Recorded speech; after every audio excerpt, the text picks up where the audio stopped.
안녕하세요. 사랑하는 남편을 만나 결혼을 하고 많은 일을 겪었어요.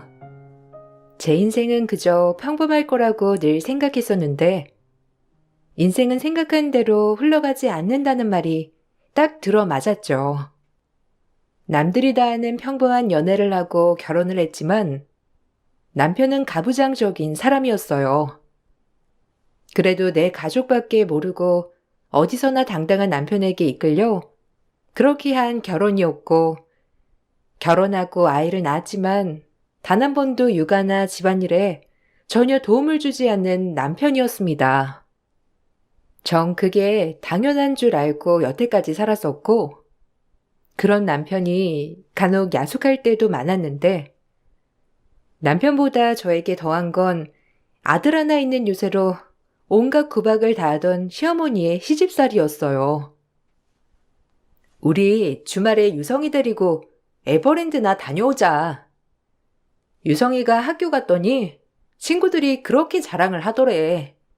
우리도 가보자.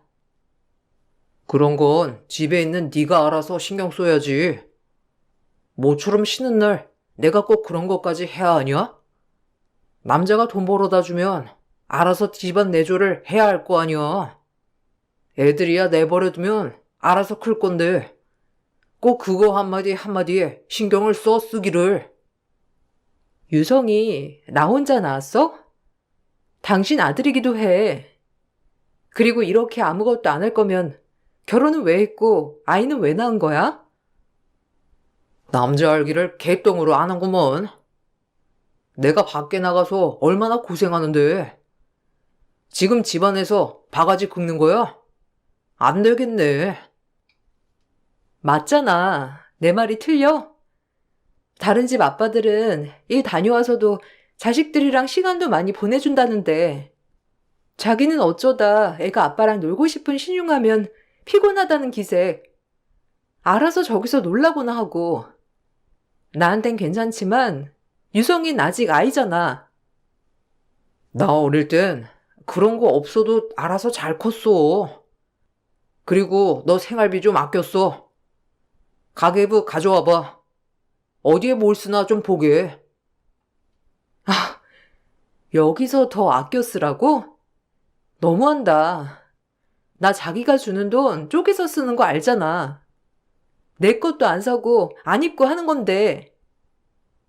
남편은 집안에서 일어나는 모든 일은 제가 다 해결하길 바라는 사람이었어요. 애초에 가부장적인 건 조금 알았지만 살면서 놀랄 때가 한두 번이 아니었죠. 그리고 생활비 하나하나 체크를 하며 저에게 늘 잔소리를 하였어요. 창피하지만 결혼 후 오랫동안 사회 경력이 단절된 저로서는 남편이 벌어다주는 돈으로 살림을 하였거든요. 그래서 그런지 늘 돈을 타서 쓸 때마다 눈치가 보이는 건 사실이었어요. 그러나 저한테 어느 정도 그러는 거야 괜찮았지만 하나뿐인 아이에게까지 그런 모습을 보여준다는 게 아이가 불쌍했어요. 우리가 원해서 낳은 아이한테 부모 노릇을 제대로 해주지 못하는 것 같아 미안한 마음이 들었거든요.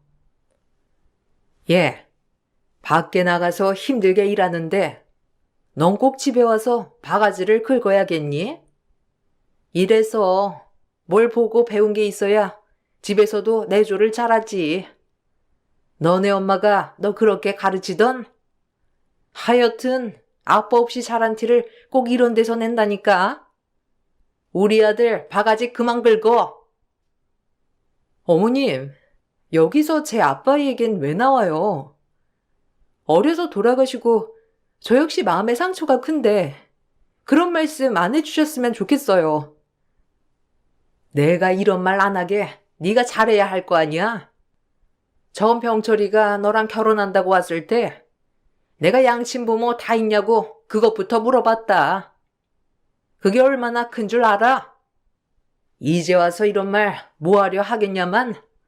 하여튼 너 우리 아들 바가지 긁기만 해. 너네 친정엄마가 니네 아빠한테 하는 걸 못 봤으니까 네가 내 아들한테 그렇게 막대하는 거 아니야? 이래서 보고 배운 게 무서운겨. 그리고 병철이 말 틀린 거 하나 없다. 너 가계부 똑바로 적어. 오늘도 밥상 반찬이 해프더구만. 돈을 어디다 쓰는 건지. 양친부모 없는 게 어디 제 잘못인가요? 어머님도 혼자 자랐다고 들었어요. 그렇게 저 폄하하지 않으셨으면 좋겠어요. 나 때랑 너 때랑 같니? 난 보고 배운 거 없었어도 알아서 병철 아빠한테 잘했어. 남자는 하늘, 여자는 땅. 알겠니? 시어머니는 아들 하나에 벌벌 떠셨기 때문에 제가 남편과 말다툼을 하려고 하면 언제나 저에게 참견을 하셨어요. 그리고 아빠가 안 계시는 저에게 아빠 없이 자라서 이렇게 된 거라며 늘 핀잔을 주셨고요. 사실 전 어려서 아빠가 일찍 돌아가시고 엄마와 제 동생 이렇게 세 식구끼리 살았거든요. 월남전에 참전하신 아빠는 총을 맞았고 한참을 살아계시다가 결국 총알이 몸속에 박혀 있다는 걸 뒤늦게 알고 수술까지 했지만 결국엔 제가 7살 때 돌아가신 거예요. 저에겐 큰 아픔이자 상처였지만 그걸 알고도 시어머니는 늘 저의 아픔을 들쑤시며 친정을 폄하하고 저에게 대놓고 뭐라고 하는 날이 허다한 날들이었죠. 아니 너희 아빠 월남전 참전했다가 돌아가셨다면서 무슨 혜택 같은 것도 없는 거야? 어쩜 그러니? 그래도 국가유공자인데 모아놓은 돈도 없고 우리 아들 같은 사이 얻었으면 진정해서 뭐라도 하나 해줘야 할 거 아니니? 내 말이 틀려? 어머님은 저 뭐라도 해주셨나요?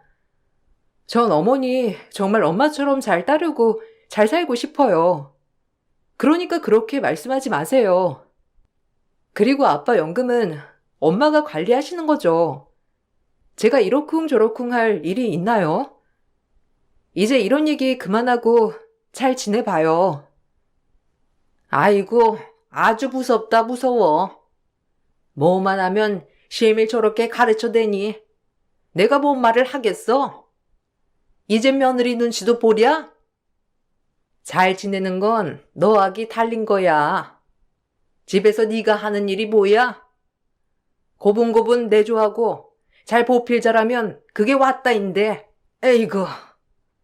남편이 벌어다 주는 돈으로 팔자 좋게 집에 있는 거면 알아서 잘해. 네가 이혼당하면 어디 갈 데나 있어? 여기 잘 붙어 있어야지. 형편상 시어머니와 같이 살았기 때문에 매번 시어머니는 잔소리를 하셨고 그래도 든든한 내 가정, 내 울타리라 여기며 살았어요. 그러던 어느 날 화장대 서랍에서 호텔 라운지 이용 티켓 2장이 있었고 며칠 뒤 다가오는 결혼기념일을 기념하러 남편이 준비해뒀구나라고 생각을 하게 되었어요. 가부장적인 사람이어도 츤데레적인 면모가 있던 사람이었기에 늘 실망을 줬다 기쁨을 줬다 하는 사람이었거든요. 그 라운지 티켓을 보고 그날만을 기다렸고 그날이 다가왔을 때 전 한껏 꾸미고 남편을 만나러 라운지로 갔어요. 당연히 화장대 서랍에 있는 것을 보고 오라고 한 줄 단단히 착각을 했던 거죠. 늘 저만 보면 돈돈하는 남편이었지만 그래도 결혼기념일은 케이크라도 챙겨주는 사람이었기 때문에 기대에 부풀었었거든요. 하지만 호텔 라운지에 도착했을 땐 제 눈을 의심했고 거기엔 남편과 웬 젊은 여자가 호텔 라운지로 들어가고 있더라고요. 오빠 와이프는 그렇게 멍청해? 어떻게 남편이 몇 년 동안 바람 피우는 것도 몰라? 아, 진짜 웃긴다. 미련하기도 하지. 무식하고 미련해. 집에서 하는 일이라곤 밥순이인데 밖의 생활을 뭘 알겠어? 알려고 하지도 않아. 그저 지만 놀아달래지. 이래서 여자도 일을 해야 해. 집에만 있으니까 남편을 들들 볶는 거 아냐. 오빠, 너무 고생 많겠다, 정말. 힘들겠어. 그래도 어쩌냐. 자식 보고 살아야지. 애만 없었으면 밥만 축내는 여편네랑 당장 이혼했지. 뭐가 좋다고 같이 살아? 아마 너랑은 정반대일걸? 넌 이렇게 화려하고 예쁜데 그 여편네는 얼굴에 김이며 옷도 추레하고 생각만 해도 싫다. 아무것도 안 하면서 돈은 또 얼마나 펑펑 써댔는지. 집에서 살림만 하는 사람이 뭔 돈이 필요하다고. 하여튼 별로야. 오빠, 나 만나서 눈이 너무 높아진 거 아니야? 그러면 안 되는데. 나 같은 여자 만나는 걸 황송하게 생각해야 해. 남편과 상간녀의 얘기를 듣고 정말 손발이 떨렸지만 차마 앞에 나설 수가 없었어요. 한껏 꾸몄다지만 제 꼴이 참 초라하고 행색도 그 여자에 비해 너무 단출했거든요. 로비를 빠져나와 얼마나 엉엉 울었는지 발이 안 떨어졌어요. 그리고 집에 와 남편을 기다렸고 내 눈으로 본 것이 확실하지만 남편한테 미안하단 사과 한마디 듣고 싶더라고요. 하지만 남편은 새벽이 다 돼서 들어와 기다리고 있는 저를 이상하게 보았고 전 화를 삭히고 일단 그 여자와의 자초지종을 천천히 물어나가기 시작했어요. 하지만 그래도 아이 아빠이고 내가 와이프이니 잘못했다고 빌 줄 알았던 모습과는 반대로 남편은 당당하게 뻔뻔했어요. 나 아까 봤어. 당신 호텔 라운지에서 화장대에 떡하니 대놓고 보란듯이 티켓 뒀으면서 내가 그걸 못 볼 줄 알았어? 난 우리 결혼기념일 맞이해서 나보고 오라고 한 줄 알았는데 당신 여자 있더라? 유성이 보기 부끄럽지도 않아? 내가 오늘 얼마나 모멸감을 느꼈는 줄 아냐고. 당신 가부장적이긴 해도 양심에 어긋날 행동 할 사람은 아니잖아. 내 말이 틀려? 뭐? 그 티켓을 다 열어봤다는 거야? 아, 너 진짜 무섭다. 어떻게 남의 거 함부로 열어봐? 그리고 아까 봤으면 된 거 아니야? 네가 봤듯이 그래, 나 여자 있어. 유성이 때문에 참고 싶었는데 그래서 뭘 어쩌겠다는 거야? 네가 하자는 대로 해줄게. 이혼을 하자면 할 것이고 네가 집 나간다고 하면 그러라고 할게. 어차피 우린 신뢰도 다 깨진 거잖아. 어떻게 해줄까? 무슨 뜻이야? 당장 사과부터 해야지. 뻔뻔하게. 당신 원래 이렇게 무책임한 사람이었어? 무뚝뚝해도 양심은 있잖아. 내가 듣다 못 참겠어서. 예, 이 새벽에 지금 그게 그렇게 들볶을 일이니? 네가 집에만 있어서 그런가 본데 남자들 원래 그렇게 한 번씩 다 지나가는 일이다. 그걸 이해하지 못하고 힘들게 일하고 온 남편 바가지나 긁어대. 나도 너네 시애비 여자 만나고 그럴 때도 다음날 북엇국 대령하고 그랬어. 이게 어디 남편 알기를 개똥으로 알아? 어머님도 같은 여자면서 어쩜 그렇게 말씀하실 수 있어요? 이해가 바람난 게 그럼 정상적이라는 말씀이신 거예요? 집에 오면 네가 그 꼬락서니로 그러고 있는데 내가 바람이 안 나고 배겨? 옷도 맨날 똑같은 옷에 머리도 동네 미용실에서 볶았는지 완전 아줌마스러워가지고. 남자 하기는 다 여자할 탓이야. 유성이 때문에 너 데리고 살아주는 것만으로도 고맙게 생각해. 뻔뻔하다 정말. 난 당신이 나한테 사과할 줄 알았어. 그리고 오늘은 그 사과를 듣고 싶었던 거고 이렇게 나오다니. 맨날 돈 하는 당신 돈 내가 어떻게 써? 누군 꾸밀 줄 몰라서 안 꾸미는 줄 알아? 나보고 어쩌라는 건데. 너무하잖아. 그만하지 못해? 이게 어디서 오라들 고생하는데 고마워하지 못할 망정 바가지를 긁었어. 당장 그 입 다물어.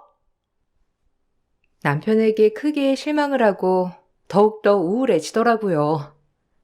하지만 차마 이 나이에 사회 경력도 아무것도 없는 제가 남편과 이혼을 하고 세상에 혼자 나가는 게 왜 이렇게 어려운지 차마 헤어지자는 말이 나오지 않았어요. 그 일이 있고 나서 남편과 시어머니는 저에게 미안하지 않는 듯이 평소처럼 똑같이 지냈고, 오히려 제가 남편의 바람을 알고 난 후 남편은 마음이 편해졌는지 대놓고 집에서 상간녀와 통화를 하던 일도 있었어요. 그 모습을 보고 전 달라져야겠다고 다짐했고, 일단 밖에 나가 뭐라도 하자라는 마음으로 일자리를 찾아 나섰습니다. 그리고 시기 좋게 회사 식당 조리원으로 취직을 했어요. 아무런 경력도 가진 것도 없는 제게 식당 조리원으로서 취직은 제 자신이 그래도 쓸모있다는 걸 증명하는 것이었어요. 주부면 다 할 수 있는 일이에요. 여기 회사 사람들 많으니까 점심 저녁에만 좀 힘들고 나머진 여유롭거든요. 열심히만 한다면 아마 오래 다녀도 괜찮을 거예요. 여기 회장님이 워낙 없이 살고 못 먹고 컸대요. 그래서 이렇게 직원들 식당밥은 엄청 신경 써서 하시길 바라거든요. 반찬이나 남은 것들은 그냥 일 끝나고 싸가셔도 되시고 내일부터 출근하세요. 아, 너무 감사합니다. 제가 일은 처음이라 잘할 수 있을진 모르겠지만 정말 열심히 할게요. 믿고 맡겨봐 주세요. 태도만으로도 합격인데요. 그 마음 잃지 말고 열심히 해줘요. 그럼 내일 출근해야 하니 얼른 집에 가셔서 푹 쉬세요. 결혼하기 전 잠깐 중소기업의 격리로 일했던 것 말고는 아무런 경력이 없었기에 전 일반 회사 구내식당 주방에 취직을 하게 되었어요. 주부로 오랜 세월을 살아오기도 했고 그나마 항상 손끝이 야무지다는 소리를 많이 들었어서 저에게 안성맞춤인 직장이었죠. 남들이 보면 별거 아니라고 생각할 수 있지만 10여 년 만에 제 스스로 돈을 번다는 것이 얼마나 기쁘던지 아직 월급도 받기 전엔 자존감이 엄청 올라갔답니다. 그리고 전 집에 와 취직을 했다고 말을 하였습니다. 혹시라도 제가 취직을 했다고 하면 남편이 다르게 보지 않을까, 집에만 있는 것보다 더 나를 존중해주지 않을까 해서 말을 한 것이었지만 제 기대와는 다르게 남편과 시어머니는 제 말을 듣는 둥 마는 둥 하며 저를 무시하기 시작했어요. 나 취직했어. 이제 내일부터 출근할 거니까 그리 알아. 당신이랑 어머님이 나 집에만 있다고 무시했지? 나도 할 수 있다는 걸 보여줄게. 그러니까 어머님, 저 내일 낮에 집에 없을 거예요. 식사는 어머님이 챙겨 드셔야 할 거예요. 주말엔 쉬고요. 네가 취직을 했다고? 너 같은 게 어딜 취직해? 푼돈 벌어오는 거라면 당장 때려치워라. 그 푼돈 벌자고 밖으로 놔두는 꼴 못 봐. 우리 아들 정도 되는 회사에 다녀야 일을 한다 하는 거지. 네가 무슨 취직을 해? 때려치워. 나 밥은 차려줘야 할 거 아니야? 어디 마트 같은데 물품 정리하는 거 맡았냐? 널 누가 써줘? 경력도 없지 꼬락서니도 그 모양이지. 헌증 아니야? 둘 다 너무하네 진짜. 어머님, 저 유성 아빠랑 같은 회사에 취직한 거예요. 마침 공고가 나가지고 지원했거든요. 네가 어떻게 우리 유성애비 다니는 회사에 다녀? 거기는 아무나 들어갈 수 있는 데가 아닌데. 뭔 수로 네가 들어가? 엄마, 얘 그냥 짓거리는 거야. 뭘 그 말을 다 믿어. 됐고, 빨리 밥이나 차려라. 배고프다.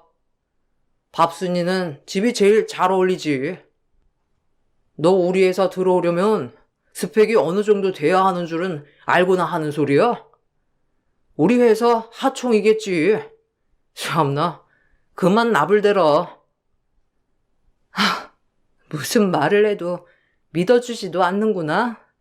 그래, 당신은 그런 사람이지. 그래도 이제 난 달라질 거야. 당신이 밥순이라고 그렇게 무시했으니 이젠 나도 사회에 나가서 당당히 일하면서 당신한테 아쉬운 소리 절대 안 하고 살 거라고. 기대해봐.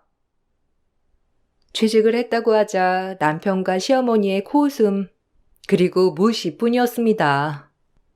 사실 제가 취직한 곳은 남편이 다니고 있는 회사의 구내식당이었어요. 남편에게 얘기를 해주려고 했지만 더 이상 제 말을 들으려고도 하지 않아 말을 할 수 없었죠. 설사 남편이 왜 같은 회사에 들어왔냐고 하더라도 전 그만둘 생각은 전혀 없었답니다. 한참 경력 단절인 절 뽑아준 고마운 곳이니까요. 그리고 안정적인 회사였기 때문에 구내식당 직원도 복지 혜택이 정말 좋더라고요. 전 여기서 자리를 잡아 그래도 남편에게 손 벌리지 않고 제 인생을 확립해 나가고 싶은 마음이 있었고, 언젠간 남편도 이 마음을 알아주는 날이 오겠지라는 생각도 했죠. 원래는 식당 주방과 밥 먹는 곳이 철저히 분리되어 있는 곳이라 딱히 마주칠 일이 없었지만, 그날따라 주방 확장 공사로 인해 저희가 밥 먹는 곳 쪽에서 가까이 배식을 하게 되었어요. 그리고 처음으로 남편을 마주하게 되었답니다.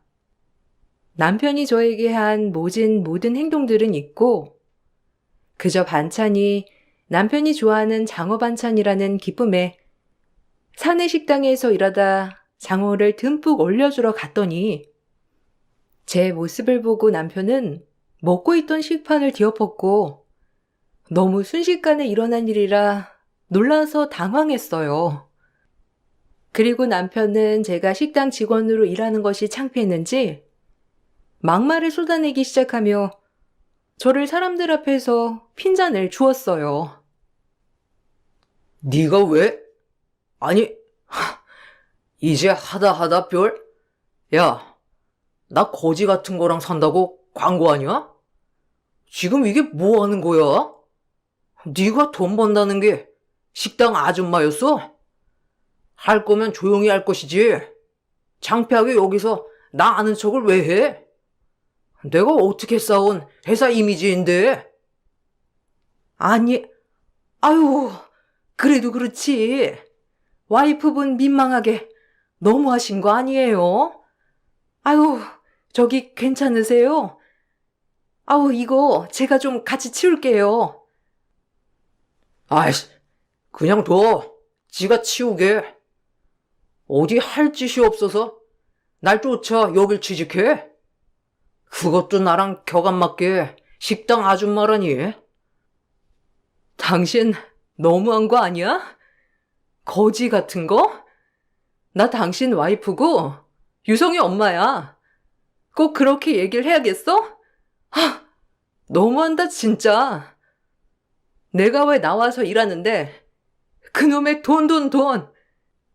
나 무능력자 취급하면서 어머님이랑 무시했잖아. 그런데 이젠 이렇게 무시해? 네가 이러니까 무시를 당하는 거야. 어디 격 안 맞게 식당 아줌마가 나한테 말을 붙여. 아 진짜 너란 애 질린다. 진절머리나. 오늘에서야 또 한 번 느낀다. 너랑 나랑은 애초에 격이 안 맞아. 내가 너 같은 애라 왜 결혼을 했는지. 아우, 내 팔자야. 내가 범죄를 저질렀니? 너한테 시집와서 그동안 무시해 온갖 모멸 다 겪고 이제 돈 벌면서 내 인생 찾아보겠다고 열심히 사는데 왜 내가 너한테 이런 소리를 들어야 돼? 그래, 넌 날 그 정도로밖에 생각을 안 하는 거지. 알고 있었지만 또 느낀다. 반찬 냄새 나니까 저리 비켜. 그리고 다신 아는 척 하지 마. 여기 회사야. 어디 식당 아줌마가 나한테 말을 붙여. 당장 이 식판 치워. 남편은 정말 저에게 씻을 수 없는 상처를 주며 막말을 하였고, 오히려 회사 직원들이 남편을 말릴 정도였어요. 한편으론 절 참 안쓰럽게 보면서 동정도 해주었고, 인생을 살면서 이렇게 수치스러운 일이 있을 수 있나 싶은 하루였습니다. 제가 남편에게 악을 쓰고 대들자, 그때 마침 지나가던 분이 저에게 다가오더니 한참 제 얼굴을 살펴보고선 놀란 모습을 보이며 입을 뗐어요. 그리고 곧이어 그 입에서 나온 말은 저는 물론이고 남편 그리고 그 직원들까지 놀라기 다분했죠. 마지야. 너 여기서 뭐 하는 거야? 나 모르겠니? 어릴 때랑 아주 똑같아서 한눈에 알아보겠어. 이렇게 만나다니. 난 이 큰아버지다. 나 기억하겠어? 내가 너희 가족을 얼마나 찾았는데 여기서 만나니? 그리고 꼴은 이게 뭐야? 설마 우리 회사 구내식당에서 일하는 거냐? 이렇게 만나는 거 보면 핏줄은 핏줄인가 보다. 내가 널 만나면 무슨 말을 할까 수없이 되뇌었는데 막상 보니 미안하다는 말밖엔 할 말이 없구나. 어떻게 된 거야? 그동안 어떻게 살았어? 나 좀 찾아주지. 큰 아버지라고요? 잘 살고 있을 줄은 알았는데 이 정도로 잘 살고 있을 줄은 몰랐네요. 참 인생 불공평하죠? 미안하다. 네가 그렇게 말하는 거 다 이해해. 내 잘못이 크지. 아마 나 때문에 너도 이렇게 힘들게 일하는 거고. 알고 보니 저에게 맞으라고 했던 사람은 남편 회사의 창업주였어요. 그리고 그분은 제 큰 아버지였습니다. 아마 장례식 이후로 처음 봤지만 큰아버진 절 기억하고 있었어요. 아빠가 살아계실 때까지만 해도 왕래가 잦고 큰아버진 절 굉장히 귀여워해 주셨거든요. 하지만 아빠가 돌아가시고 큰아버진 저희 아빠에게 남겨진 유산을 나눠주지 않고 당연하다는 듯 본인이 가져가서 이렇게 회사를 창업하고 지금까지 회사를 키운 것이었어요. 큰아버진 그 자리에서 남편에게 뺨을 날리며 말을 했어요. 감히 네가 내 조카를 하대해? 얘가 누군 줄 알고 그렇게 하대하는 거야? 내 하나뿐인 혈육이다. 그런데 네가 모든 사람들 앞에서 개망신을 줘? 이번 일 가만히 못 넘어가. 두고 보라고. 내가 어떻게 하는지 말이야. 아주 박살을 낼 거다. 남편의 행동을 유심히 보고 있다가 경로한 창업주가 절 부르고 나서 남편 인생 나락으로 떨어지기 시작했어요. 남편은 회사 회장님이 본인의 뺨을 날리고 저를 혈육이라고 칭하자 정신을 못 차리며 저와 큰아버지를 번갈아 보더라고요. 아니, 어떻게 회장님이 이 사람 핏줄이라는 거예요? 오늘 제가 화가 나서 그런 거지만 평소엔 얼마나 잘해주는데요. 당신 어서 말씀드려. 내가 당신한테 어떻게 대하는지. 회장님 오해하시겠다. 우리 엄청 사이좋은 부부잖아. 부부 같은 소리 하네. 네가 나한테 이렇게 대하는 거 한두 번이야? 그리고 큰아버지는 아빠 유산 다 가로채고 이제 와서 저한테 무슨 염치로 이렇게 아는 척 하시는 건데요? 그 돈으로 잘 먹고 잘 살면서 이제 와서 동정해 주시면 감사합니다 해야 하나요? 내가 너네 아빠 유산 가로채고 벌 받았다. 하나뿐인 내 아들 사고로 세상 떠나고 얼마나 피눈물을 흘렸는지. 이래서 내 것이 아니면 욕심을 내지 말라고 했거늘. 너희한테 그렇게 하고 내가 벌 받은 거지. 미안하다. 이제 내 혈육이라곤 너희뿐이야. 우리 아들 그렇게 되고 한참을 너희 엄마랑 너 찾았는데 다들 모른다고만 하더라고. 이렇게 만나게 돼서 얼마나 기쁜지 몰라. 바로 용서를 바라지 않으마. 그래도 나한테 혈육이라곤 너희뿐인데 왕래는 해야 하지 않겠어? 미안하다 정말. 한 번만 기회를 다오. 내 동생한테도 부끄럼 없는 형이 되고 싶어서 그래. 앞으로의 너희 가족 인생 내가 다 책임질 거야. 미안해. 자기야, 얼른 알겠다고 말씀드려. 아, 그럼 이제 제가 큰 아버님이라고 부르면 되나요? 저 평소에 잘해줍니다. 오해 마세요. 너 입 다물어. 네가 나한테 뭘 잘해줘? 너 바람 피우고 뻔뻔하게 나 무시했잖아. 네가 나한테 잘해준 적이나 있었니? 그때 당시 상황은 이러했어요. 저희 아빠가 돌아가시고 나서 한참 뒤 할아버지가 돌아가셨고 저희 아빠 앞으로 남겨진 유산을 큰아버지가 슬쩍 가로채신 거예요. 저희 엄마는 그때 돈도 없고 힘도 없어 그냥 뺏기고 말았답니다. 저희도 그렇게 큰아빠만 원망하고 살았는데 큰아버지는 모든 걸 다 이루셨음에도 불구하고 자식을 잃었다고 하더라고요. 그리고 그에 대한 대가가 본인이 욕심을 부려서 벌을 받은 것이라고 생각을 하셨죠. 이제라도 용서를 빌고 싶다고 하는데 사실 자식을 잃은 큰아버지를 보니 제 마음이 많이 무거웠어요. 저 역시 자식을 키우는 입장으로서 얼마나 가슴이 아플지 상상이 안 됐거든요. 큰아버지는 이제라도 모든 걸 제자리로 돌려놓고 싶다고 하시며 저에게 경영 수업을 받을 것을 권유했습니다. 그리고 제 남편을 보곤 절대 가만두지 않을 거라며 격려하셨고 아빠가 없는 저로선 이렇게 저를 위해 화내주시는 큰 아빠를 보니 내심 감정이 오묘해지더라고요. 아빠가 살아 돌아온 것 같은 마음이 들면서 또 한편으론 내 뒤에 누군가가 있다는 든든한 감정도 들었어요. 정말 진절머리 나게 원망도 했었지만 상황이 상황인지라 사실 고마운 마음이 먼저 들면서 별의별 생각이 다 들었죠. 이혼해라 당장. 모든 소송 비용이랑 이런 건 큰아빠가 다 대주마. 감히 내 조카를 저 따위로 대해? 절대 용서 안 해. 말만 해라. 회사에서 잘리는 건 물론이고 이 개통 다른 회사 이직도 못하게 만들어 줄 테니까. 지가 감히 주제도 모르고 어디서? 네, 이혼할게요.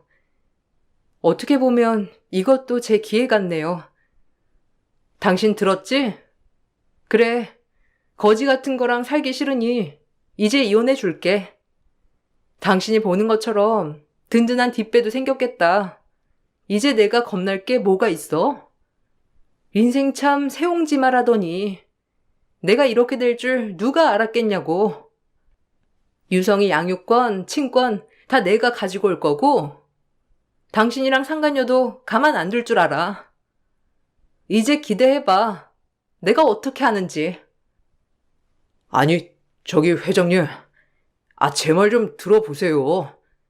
그동안 아무것도 없는 애 엄마 제가 먹여주고 재워줬는데 절 이렇게 대하다뇨. 정말 너무하세요. 그리고 얘기 들어보니 회장님도 애엄마네 유산 가로채서 이렇게 된 거라면서 저한테 이럴 자격 있나요? 뭐야? 네가 감히 우리 이야기를 입에 올려? 너란 놈 안 되겠다. 김 실장, 당장 저놈 책상 빼고 2개월에 입사 못하게 블랙 줘버려. 아니, 이렇게 권력을 마음대로 휘두르는 게 어디 있습니까? 당신이 무슨 말 좀 해봐. 큰 아버지라며. 나 이대로 둘 거야? 당신한텐 그게 어울리지. 인성 쓰레기가 어떻게 멀쩡히 살아갈 생각을 해? 당신이 나한테 그랬던 것처럼 뒷배를 얻은 것도 내 능력이니까. 이 능력 등에 업고 당신 가만 안 둘 줄 알아. 당신이 그렇게 원하던 이혼하자. 어디 이제 두고 봐. 내가 어떻게 하는지. 자기야, 원래 이렇게 모진 사람 아니잖아. 유성을 생각해서 좀 참아. 내가 초심으로 돌아가서 더 잘해줄게. 전 큰아빠에 대한 용서는 뒤로 한 채 일단 남편과 법정 싸움을 이어나가게 되었습니다. 다행히 큰아빠는 과거에 했던 잘못 때문인지 모든 소송 비용을 부담해 주셨고 본인이 알고 지내는 변호사를 붙여주었어요. 전 남편과 시어머니에게 그동안 받은 모욕과 정신적 피해 보상에 대한 위자료도 청구하였고 남편은 상간녀까지 고소하였습니다. 시어머니 또한 어이없어 하셨지만 한편으론 내심 제가 남편과 다시 잘해보기를 바라며 저를 설득시키려 하였는데 가증스러운 모자였습니다. 아니, 유성 엄마, 횟가닥 돈 거 아니냐? 지가 지금껏 누구 덕에 먹고 살았는데? 집에서 지가 한 게 뭐가 있다고 지금 애비한테 소송을 걸어? 아주 내가 기가 막힌다. 그리고 뭐? 나한테 정서적 괴롭힘을 당해? 야, 너 제정신이야? 이래서 양쪽 부모 없이 자란 애들은 거두는 게 아니라니까. 애비도 없이 자란 애가 뭘 알겠어? 너 어디 계속 그랬단 봐. 내가 가만 안 있을 줄 알아? 저기요, 당신 아들이나 똑바로 가르쳐요. 양쪽 부모 다 있어서 키운 당신 아들은 외도에 뻔뻔하기가 하늘을 찌르는데 그럼 그건 정상이고? 모 눈에 뭐만 보인다더니 인성이 그따위니 평생을 친구 하나 없이 홀로 늙어가지. 속이 다 시원하다. 내가 화가 나서 막말을 좀 했는데 일단 이성을 찾아보자. 어떻게 인연이 모자르듯 잘라지겠니? 이제 네 마음, 네 심정 다 알았으니까 우리 말로 풀어보자고. 유성이가 얼마나 혼란스럽겠어. 그러니까 네 큰아빠한테도 말 잘해줘라. 애비가 회사 그만두면 어디를 가란 거야? 나이도 있는데 이직하기도 힘들 거 아니니. 애 아빠니까 좀 네가 신경 좀 써줘. 애엄마인 난 신경 쓴 적이나 있어요? 당신들은 좀 당해야 돼. 유성 아빠 어떻게 되든 말든 이제 상관 안 할 거야. 두고 보라고. 전 처음으로 시어머니에게 막말을 하였고 시어머니는 기가 찬 표정이었지만 대꾸할 말이 없으셨는지 입만 벌리고 있었어요. 그리고 상간녀는 제가 고소를 하자 남편에게 엄청 화를 내며 따졌고 그 모습을 보니 그동안 절 남편이 얼마나 핫바지로 생각해왔는지 알 것 같더라고요. 정말 적절한 시기에 이 집에서 벗어나게 된 것이 신의 한 수였다는 생각이 들었거든요. 당신 부인 절대 이혼 신청 안 한다며. 그렇게 못한다며. 근데 이게 뭐야? 상간녀 소송이 말이나 돼? 내 인생 어쩔 거야? 너랑 나랑 같이 바람핀 건데 왜 나한테 그래? 내가 일이 이렇게 될 줄 알았냐? 일이 이렇게 될 줄 알았으면 너 같은 거 안 만나고 내 마누라한테 잘했지. 자그마치 회사 오너가 될 수도 있는 사람인데, 아휴, 내 팔자야. 왜 저런 거랑 놀아나가지고? 지금 저런 거라고 했어? 기가 막혀. 당신 와이프 무식하고 뭣도 없다면서. 나 이런 꼬리표 달고 어떻게 시집 가냐고. 네가 자초한 일이잖아. 애초에 누가 나 만나래? 나도 너 때문에 인생 망쳤으니까 내 탓하지 마. 나도 짜증나니까. 결국 상간녀는 저에게 위자료를 주어야 했고 둘이서 어찌나 싸워대던지 꼴사 나왔어요. 남편이 유책 배우자는 확실했기에 소송은 간단하게 끝이 났고 전 이혼을 하고 신데렐라처럼 인생이 바뀌었죠. 큰아버지는 저희 엄마를 만나 정중하게 무릎을 꿇고 정말 온 힘을 다해 사죄를 했고 저희 엄마는 그 모습을 보고 용서를 해 주셨어요. 또한 저조차도 원망은 내려놓고 하나밖에 없는 큰아빠를 받아들이기로 했답니다. 그리고 전 유일한 큰아빠의 혈육으로서 회사에 당당하게 입사를 하여 일을 배워나가기 시작했고 제가 늘 꿈꿔왔던 커리어 우먼이 되었어요. 한 치 앞도 알 수 없는 인생. 지금은 시간이 꽤 흘렀지만 아직도 믿기지가 않고 엊그제일같이 느껴지네요. 매일 남편한테 무시당한 아줌마가 한순간 커리어 우먼이 되기까지 우여곡절이 많았지만 간절한 꿈을 이룬 만큼 더욱더 열심히 살아가 보려 합니다. 언젠간 아이한테도 정말 당당한 엄마의 모습을 보여줄 날이 있겠죠.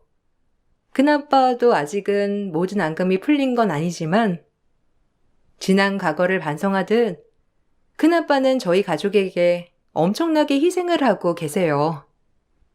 그때는 참 미웠지만 핏줄이라는 게 뭔지 이 미움마저도 점점 녹고 있어요.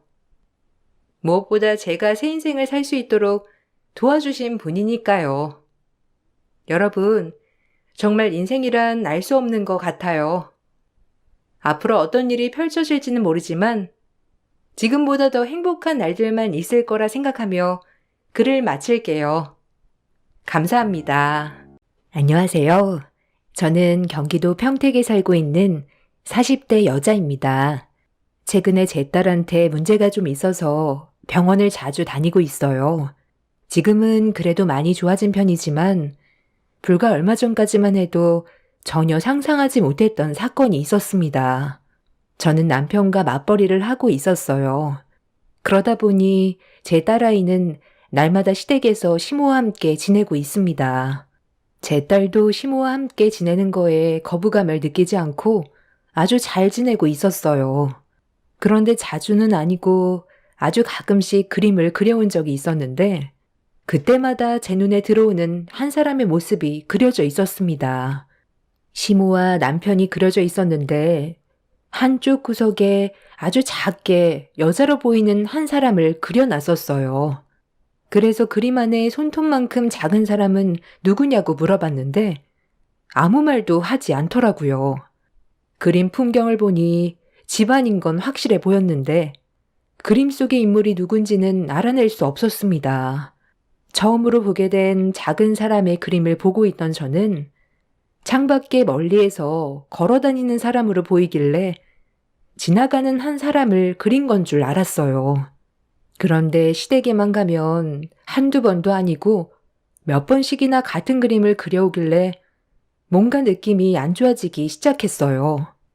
그래서 남편한테 그림이 좀 이상하다고 보여주게 되었고 남편도 심각하게 한참 동안 손톱만한 사람을 바라보더니 아무리 생각해봐도 문제 삼을 만한 그림은 아닌 것 같다면서 7살짜리의 그림을 너무 심각하게 보는 것 같다면서 대수롭지 않게 넘겼어요. 제가 너무 예민하게 반응하는 것 같다고 오히려 저를 더 이상하게 생각하고 있었습니다. 그런 남편의 말에 저도 일단 그냥 넘어가긴 했었는데 계속해서 신경이 쓰이고 있었어요. 왜 항상 시댁에만 가면 그려오는 그림 속에 아주 작게 여자를 그려왔는지 이해할 수가 없었습니다. 남편과 대화를 한 이후에도 머릿속에서 떠나지 않은 그림의 정체가 궁금해서 제 딸을 최대한 구슬려서 그림 속의 여자를 손으로 가리키며 누구냐고 물어봤지만 예상했던 대로 입을 꾹 닫은 채 아무 말도 하지 않았어요. 많이 답답하기는 했지만 그렇다고 별것도 아닌 그림 가지고 아이를 다그칠 수도 없던 터라 나중에 기회가 되면 저에게 모든 걸 솔직하게 털어놓을 거라 생각해 침착하게 기다리기로 했어요. 그런데 주말에 시댁에서 가족들과 같이 식사를 하게 된 적이 있었는데 남편과 시모가 저를 약간 따돌리는 것 같은 느낌이 들더라고요. 평소와는 좀 다른 느낌을 받아서 기분이 안 좋았던 저는 식사를 마치고 남편과 따로 대화를 이어나갔어요. 그리고 두 모자의 행동에 대해 얘기했습니다. 지금 나랑 뭐 하자는 거야? 내가 여기 일하러 왔어? 일 시킬 건 다 시키고 밥 먹을 때 완전 투명인간 취급하더라. 나한테 뭐 불만이라도 있는 거야? 뭐? 갑자기 이게 무슨 말이야? 평소 때와 다를 게 없는데 뭐가 문제라는 건데? 당신 오늘 뭐 잘못 먹었어? 당신이야말로 요즘 상태가 좀 이상한 것 같은데? 쓸데없이 이상한 질문들을 계속하질 않나? 해봄이가 정신 상태가 좀 이상한 것 같다고 병원을 가봐야 한다고 하질 않나? 도대체 왜 그래? 계속 이런 식으로 행동을 하는 당신이 더 이상해 보여. 내가 어머니랑 잘 지내는 게 질투나서 그래? 쓸데없이 집안 분위기 망치지 말고 당신이야말로 표정 관리 좀 잘해. 내가 지금 표정 관리하게 생겼어? 어머님, 왜 저러시는 건데? 평소에는 집안일을 하거나 음식을 만들 때도 옆에서 상냥하게 도와주셨는데 이번에는 아예 손 놓고 시키기만 하셨잖아. 평소와 다르지 않았다면 내가 이런 말도 안 하지. 괜히 틱틱거리시는 거 다 티나는데 어떻게 신경을 안 써? 평소에 해봄이 많이 봐주시니까 힘드신가 보지. 웬만하면 그냥 대충 넘어가면 안 돼? 계속 이러면 피곤해져서 같이 못 살아. 숨이 막혀서 살 수가 없다고. 오죽했으면 내가 이런 말이 나오겠어? 요즘 당신 집에도 늦게 들어오고 행동 하나하나가 마음에 안 드는 거 알아? 어머님이랑 나 몰래 속닥거리기나 하고. 뭐 숨기는 거 있지? 뭐? 하긴 뭘 해. 우리 엄마 얼굴 보고 싶어서 오는 건데 그게 뭐 잘못됐어? 당신 요즘 해봄이 때문에 너무 예민한 것 같은데 정신과 상담 좀 받아봐. 아무리 생각해봐도 남편의 행동이 너무 이상했어요. 하는 행동이 예전과는 많이 달라졌던 걸 알 수 있었던 건 평소에는 연락도 자주 했고 좀 늦기라도 하면 미리 문자라도 남겼는데 그런 것도 없어지고 시모도 평소에는 저를 딸처럼 대해주셨는데 너무 갑작스럽게 변해버린 모습이 당황스럽기만 했어요. 저를 대할 때 밝은 얼굴로 웃어주시던 분이셨는데 그런 모습은 아예 찾아볼 수도 없었습니다. 너무 급격하게 변해버린 시모와 남편의 모습에 실망을 하게 된 저는 점점 다투게 되는 일이 잦아지기 시작했어요. 그런 안 좋은 관계가 계속 지속이 되던 어느 날 남편과 대판 싸우게 되는 일이 있었습니다. 집에 들어올 시간이 한참 지났는데도 집에 들어올 생각을 안 하더라고요. 저녁 11시가 넘었는데 전화 한 통 없고 제 전화는 받지 않길래 시모에게도 전화를 걸어봤어요. 그런데 시모 전화기는 아예 꺼져 있더라고요. 시간은 점점 늦어지고 새벽 시간이 되어서도 연락이 없자 화가 머리끝까지 올라와 버렸습니다. 아무리 싸웠어도 지킬 건 지켜야 하는데 남편은 자기 하고 싶은 대로 막 나가길래 속이 부글부글 끓어올랐어요. 그래서 마지막으로 전화 한 통 하고 받지 않는다면 무조건 뒤엎을 생각을 가지고 있었습니다. 저와 더 이상 부부관계를 유지하지 않을 것처럼 행동하는 남편과 함께 살아갈 의미가 없을 것 같아 마지막 전화 한 통을 넣었는데 몇 분 전까지만 해도 수신음이 갔었던 남편의 핸드폰에서 전원이 꺼져 있다는 말이 수화기를 통해 들려왔어요. 이건 누가 봐도 남편이 일부러 핸드폰의 전원을 꺼버렸다는 걸 알 수 있을 정도로 저를 무시하는 행동을 보였습니다. 그날 너무 화가 나서 잠 한숨 못 자고 나를 꼬박 세우면서 남편에 대한 마음도 닫혀버리게 되었네요. 그렇게 날이 밝았는데 아침 7시가 되어서야 남편이 현관문을 열고 조심스럽게 들어오더군요.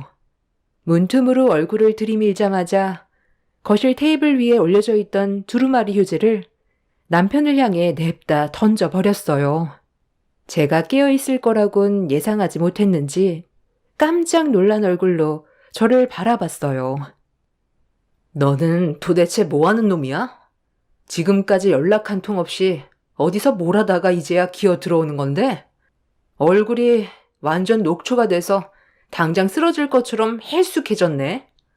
솔직하게 얘기하지 않아도 돼. 하는 꼴을 보니 나 말고 다른 여자와 바람난 것 같은데 여자 촉은 못 속이는 거 알지? 그래서 지금 할 거 다 하고 이 시간에 들어온 거야? 무슨 말이야? 어제 술을 너무 많이 마셔서 엄마 집에서 자고 온 것뿐이야. 내가 아무리 당신과 싸웠어도 바람은 안 피우지. 옷만 갈아입고 나갈 거야. 할 말 있으면 이따 저녁에 얘기하자. 당신이랑 지금 말싸움할 힘도 없거든. 오늘만큼은 나 좀 내버려두면 안 돼? 집에 어떻게 왔는지도 모르겠다. 나 이렇게 사는 거 이제 지쳤어. 변해버린 당신 모습 감당하고 싶지 않아. 그러니까 우리 여기까지만 해. 내가 저번에도 말하지 않았나? 계속해서 이런 식으로 행동하면 우리 관계 회복될 수 없으니까 조심해달라고 했잖아. 그런데 너는 내 말을 무시했고 나랑 함께 살 의지가 없어 보이니까 여기까지만 해. 지금 하는 말 진심인데 내 말 무시하는 거야? 오늘은 당신이 해봄이 어머님 댁에 데리고 가. 나 오늘 출장 있어서 지금 바로 나가봐야 돼. 남편은 제가 머리끝까지 화가 올라온 걸 알면서도 대꾸조차 하지 않고 무시를 하고 있었어요. 도대체 무슨 이유 때문에 급격하게 변해버렸는지 설명도 해주지 않고 자기 멋대로 행동하는 모습에 질려버려 더는 함께하고 싶지도 않았습니다. 그렇게 제 딸을 남편한테 맡긴 뒤 서둘러 출장을 떠났고 일을 하러 나가면서도 남편과의 관계에 대해 진지하게 고민을 해봤지만 상황이 좋아질 것 같지가 않아 이혼을 거의 확정 지었어요. 저를 사랑하지도 않는데 굳이 구걸하면서까지 남편과 함께 살고 싶지 않았습니다. 그렇게 힘든 출장을 마친 뒤 가고 싶지 않은 시댁으로 향했어요. 제가 집 앞에 서 있자 시모가 제 딸을 현관문 밖으로 데리고 나왔습니다. 시모도 저를 상대하고 싶지 않았는지 눈도 안 마주치고 그냥 현관문을 닫아버렸어요. 남편과의 관계에 대해서 얘기를 좀 하려고 했는데 말할 틈도 주지 않고 제 딸을 무슨 짐 다루듯이 떠밀길래 기분이 많이 상했었지만 어차피 남편과 이혼 결정한 거 저도 상대하고 싶지가 않았네요. 그냥 집으로 돌아와 짐을 정리하고 딸과 함께 저녁을 챙겨 먹은 뒤 잠깐 쉬고 있었는데 딸이 평소에 가지고 다니던 스케치북이 눈에 들어왔어요.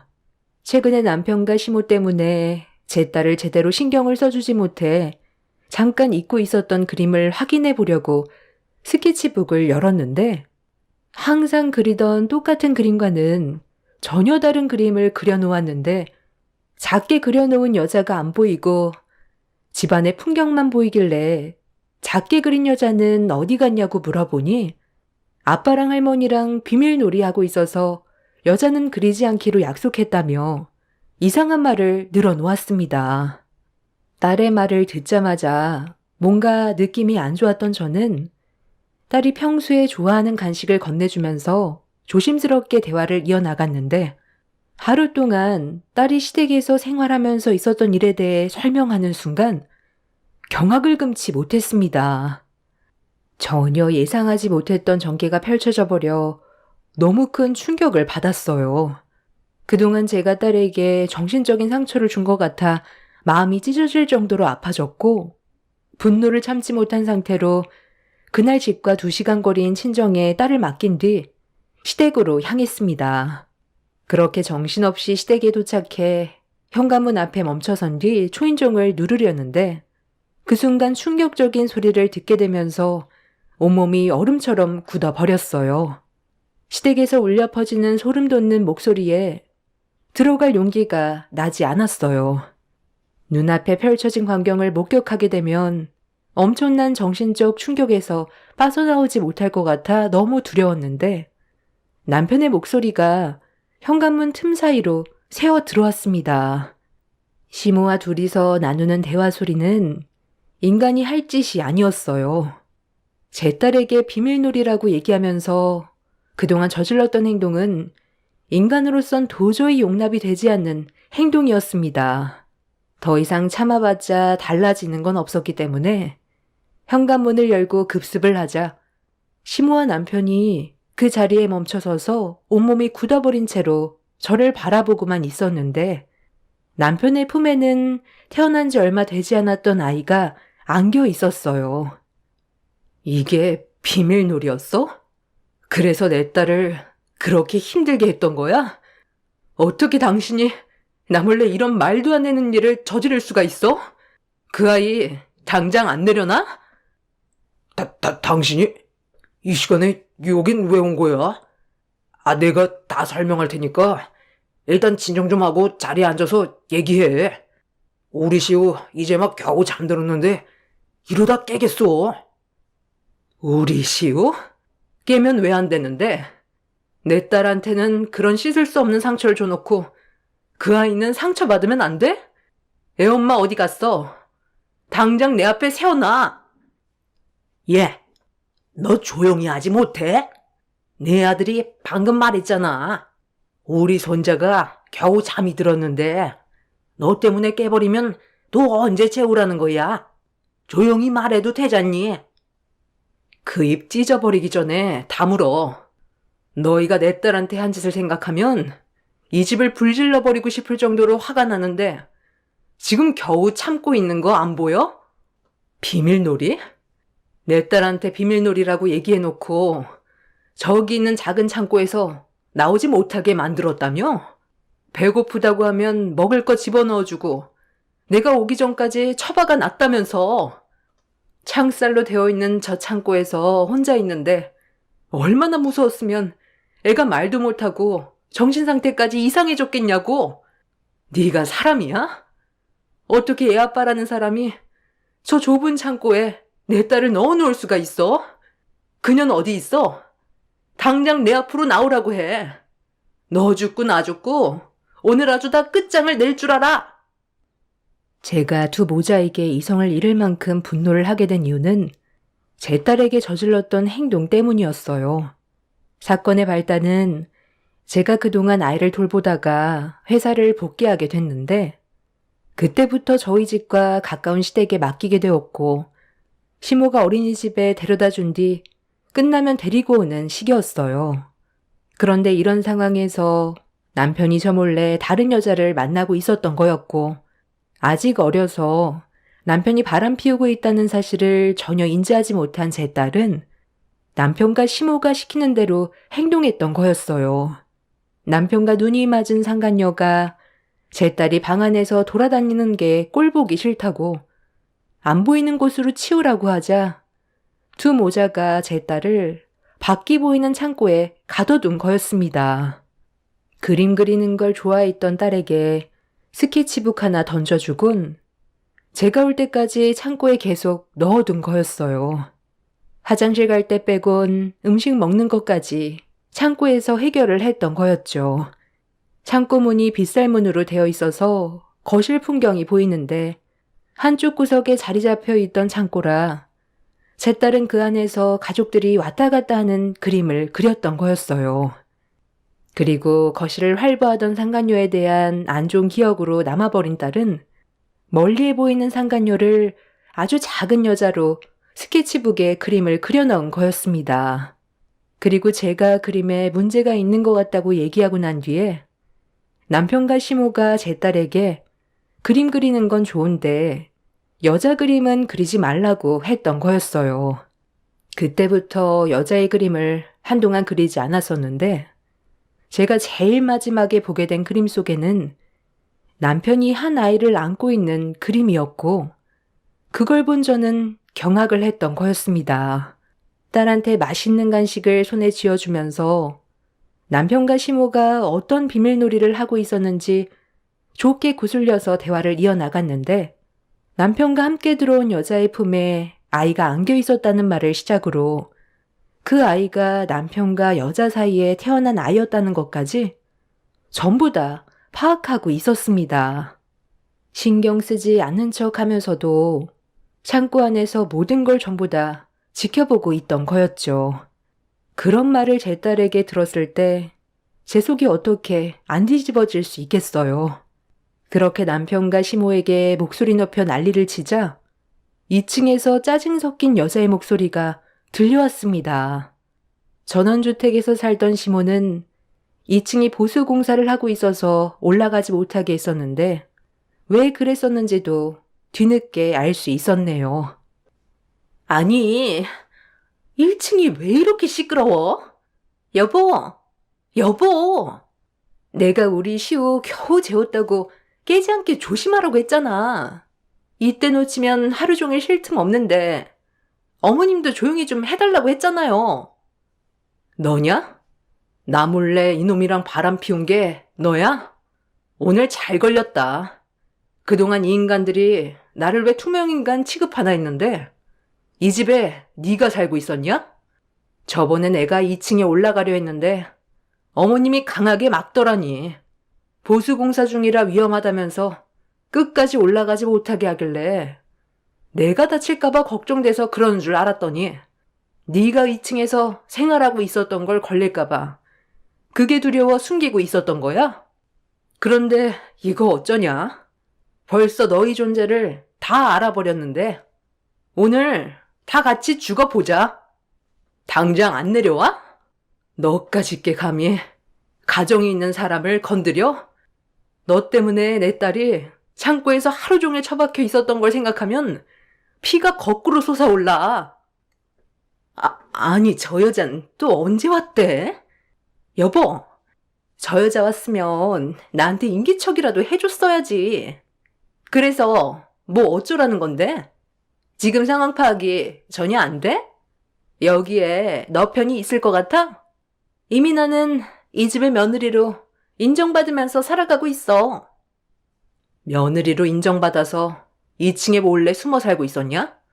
그래봤자 너는 첩이고 법적 소송 들어가면 나한테 위자료 토해내야 될 인생이야. 성질머리가 그 모양이니까 이 사람을 나한테 뺏긴 거지. 어느 누가 댁 같은 여자를 좋아하겠어? 내가 왜 여기에서 살고 있는지 궁금하지? 어머님이 그러셨거든. 내가 마음에 드는데 이 사람과 닮은 아들 하나 낳아주면 어머님이 가지고 있는 재산 나한테 넘겨주겠다고. 딸인지 아들인지 확률은 50대 50이니 안 해보는 것보다 해보는 게 훨씬 더 이득이잖아.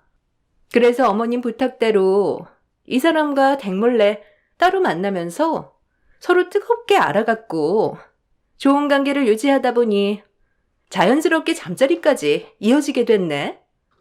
그리고 계획했던 대로 임신까지 하게 됐는데 어머님이 그렇게 원하시던 아들까지 낳았지 뭐야.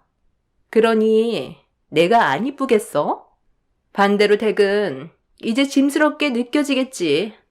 결혼 초부터 아들 손자를 원했었다며. 그런데 딸 하나 낳고 둘째 계획은 아예 세우지도 않았다면서? 그러니 어머님 속이 안 뒤집어지겠어? 댁은 며느리로서 실패작이니 조용히 물러나지 그래. 어차피 이제 같이 살지도 못할 텐데. 나랑 비빔밥처럼 섞인 걸 알면서도 이 남자랑 같이 할 수 있겠어? 어차피 이혼 얘기도 나왔다면서. 이래서 다들 나한테 갑자기 차갑게 대한 거였구나. 그래도 그렇지. 어떻게 자기 딸을 창고에 넣어둘 수가 있어? 이렇게 된 이상 내가 순순히 이혼해 줄 것 같아? 절대 못 해주지. 니들 잘 되는 꼴 절대로 용납 못하지. 나와 내 딸이 받은 상처 그대로 돌려줄 테니까 각오 단단히 해. 너까짓 게 감히 내 인생을 망쳐? 당장 이리 안 와? 상간녀가 남편의 아이를 출산했다는 말을 들었을 땐 이미 저는 제정신이 아니었어요. 자기가 승자라는 듯 저를 내리깔아 보고 있는 상간녀에게 달려들어 머리채를 잡아 사정없이 흔들어 버렸습니다. 시모는 난리치는 저를 말리려고 안간힘을 썼지만 이미 저는 통제불능이었어요. 제 딸이 받았던 상처가 너무나도 컸기 때문에 눈앞에 보이는 상간녀를 갈갈이 찢어놔야 했어요. 그리고 저를 뜯어 말리던 시모 또한 마찬가지로 용서가 되지 않았습니다. 그렇게 한바탕 난리를 친 뒤 상간녀와 시모를 만신창이로 만들어 놓은 다음 상간녀에게서 태어난 아이를 안고 있는 남편을 노려보자 움찔거리면서 뒷걸음치던 남편이 아이는 잘못이 없다면서 접근하지 말라고 했지만 이미 이성을 놓은 상태였던 터라 무작정 남편한테 돌진을 해버렸어요. 남편은 아이를 안은 채로 도망을 치더니 아이를 상간녀에게 건네주더라고요. 시모와 상간녀는 경찰을 부르겠다면서 2층 방으로 올라가 버렸습니다. 남편과 단둘이 남게 된 저는 사정없이 뺨에 손을 올려 붙였어요. 남편은 기분이 풀릴 때까지 자기를 때리라며 온몸으로 저를 막고 있었습니다. 그날 남편에 대한 원망과 배신감에 결국 오열을 하게 되었고 그런 저를 바라보던 남편은 제가 아닌 2층으로 올라간 상간녀와 둘 사이 아이를 사랑한다면서 이혼을 해주겠다며 위자료까지 전부 다 해결해주겠다고 조용히 사라져달라는 말을 꺼냈어요. 남편과 함께 살아온 세월이 10년 가까이 됐는데 한순간에 모든 게 무너져 내리는 순간이었고 남편의 멱살을 잡곤 어떻게 그럴 수 있냐고 통곡을 하게 되었습니다. 그렇게 한바탕 난리를 치고 난 뒤 온몸에 힘이 빠진 상태로 다음날 이혼 도장 찍으러 가자는 말 한마디 던진 뒤 비틀거리며 시댁을 나왔어요. 집으로 돌아가는 동안 멈추지 않는 눈물에 운전을 제대로 할 수가 없어 갓길에 차를 세운 다음 한참 동안 오열을 한 뒤 친정으로 돌아가게 되었네요. 친정 부모님도 남편이 다른 여자를 만나 아이까지 출산했다는 걸 제 입을 통해 듣게 되자 분노하신 아빠는 남편을 절대로 가만두지 않겠다며 옷을 챙겨 입으시길래 다음날 이혼할 거라고 아빠를 진정시켰어요. 어차피 아빠가 가봤자 혈압만 오르고 달라지는 건 아무것도 없다고 제 선에서 해결한다는 말씀을 드린 뒤 방으로 들어왔네요. 아직 7살밖에 되지 않은 제 딸은 세상 모르고 자고 있는데 남편은 이런 눈에 넣어도 아프지 않을 자기 친딸을 두고 상간녀에게 빠져 또 다른 아이까지 만들어 버렸다는 게 억장이 무너져 내렸어요. 제가 임신 계획을 안 세우려고 했던 게 아니라 출산 이후 몸 상태가 많이 안 좋아져서 검사를 해보니 자궁근종이 발견돼 아이를 가지기가 힘들었던 건데 이런 저를 이해해주지 못한 두 모자한테 너무 큰 실망을 했어요. 그리고 저를 그동안 속으로 어떻게 생각하고 있는지도 알 수 있었습니다. 아이를 가지지 못한 제가 상당히 마음에 안 들고 불만이었겠죠. 그래도 인간으로서 해선 안 될 짓이 있는 건데 두 모자는 저에게 평생 지울 수 없는 상처를 남겨주었습니다. 그날 역시 잠 한숨 못 자고 눈물로 나를 지새운 뒤 아침 일찍 남편한테 문자를 넣었어요. 이혼 서류 작성하게 법원에서 보자고 했었죠. 남편이 상간녀의 위자료까지 자기 선에서 해결해 주겠다며 최대한 합의를 보자는 말에 저 또한 더 이상 미련이 남아있지 않아 최대한 빨리 해결 보고 법적으로 남이 되고 싶었어요. 그런데 남편은 그날 문자를 계속 넣었는데도 연락이 오지 않았어요. 기분이 안 좋은 상태로 전화를 해봤는데 또다시 받지 않길래 급하게 또 다른 계획을 꾸미고 있는 것 같은 느낌이 들어 화가 나기 시작했는데 갑자기 모르는 번호로 전화가 왔길래 감정 없이 전화를 받았는데 수화기에서 들려온 한마디에 입을 다물지 못했고 상상하지 못한 전개로 이어져 급하게 시댁으로 향했습니다. 그리고 눈앞에 펼쳐진 광경에 입을 다물지 못했어요. 두 모자와 그리고 태어난 지 얼마 되지 않았던 아이랑 상간녀가 한날 한시에 세상을 떠나버렸습니다.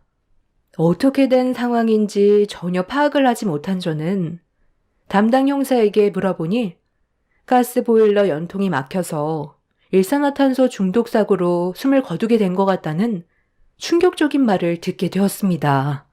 전원주택 특성상 바닥 냉기가 쉽게 올라와 태어난 아이가 추울까봐 보일러를 틀었는데 여기서 문제가 생긴 거였어요.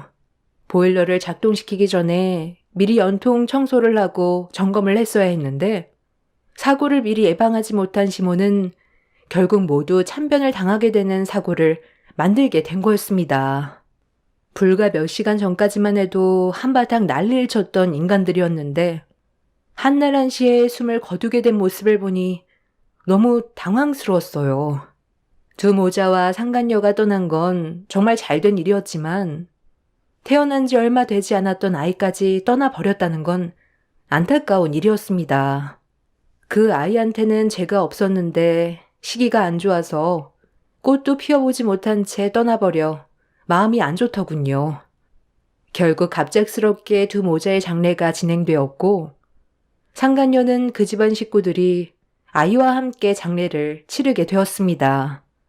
상간녀의 가족들도 뒤늦게 유부남과 살림 차린 걸 알고 고개도 못 들더군요. 5년 전에 저를 딸처럼 대해주셨던 시부가 사고로 돌아가셨을 때는 눈물이 마르지 않을 정도로 슬펐는데 두 모자가 떠날 때는 눈물 한 방울 나오지 않더라고요. 그만큼 제가 받았던 상처가 깊었기 때문에 슬픔이 없었겠죠. 두 모자가 이렇게 세상과 작별하게 될 줄 알았을까요? 사람 인생이라는 게 참 허무한 것 같아요. 잠깐 왔다 가는 인생 서로 사랑하고 아껴주는 걸로도 모자랄 시간인데 왜 이렇게 한심한 짓을 하고 떠났는지 모르겠어요. 아이까지 사고를 당하게 된 건 안타깝긴 하지만 어찌 보면 부모가 저지른 행동에 대한 대가를 치렀다고 생각해요. 비록 결과는 좋지 않았지만 그 인간들의 업보인 거겠죠. 이 모든 일이 이혼을 바로 앞두고 일어나면서 자연스럽게 외아들인 남편과 시모의 재산이 고스란히 저와 제 딸에게 넘어왔어요. 생명보험도 저 몰래 몇 개를 들어놨던 건지 남편에게 7억과 시모에게 3억이 나왔습니다. 혼자 딸을 키우기 막막했는데 이 돈으로 안정적으로 자리 잡을 수 있을 것 같아요. 아이가 요새 심리치료를 받고 있어서 한결 밝아졌어요. 아빠 없이 꿋꿋이 잘 커지는 딸에게 미안하기도 하고 고맙기도 하네요. 앞으로 제 딸과 행복한 날들만 펼쳐졌으면 좋겠습니다. 날씨가 많이 추워진 만큼 여러분들께서도 안전점검에 더욱더 신경 쓰셔서 미연의 사고를 방지하시길 바랍니다.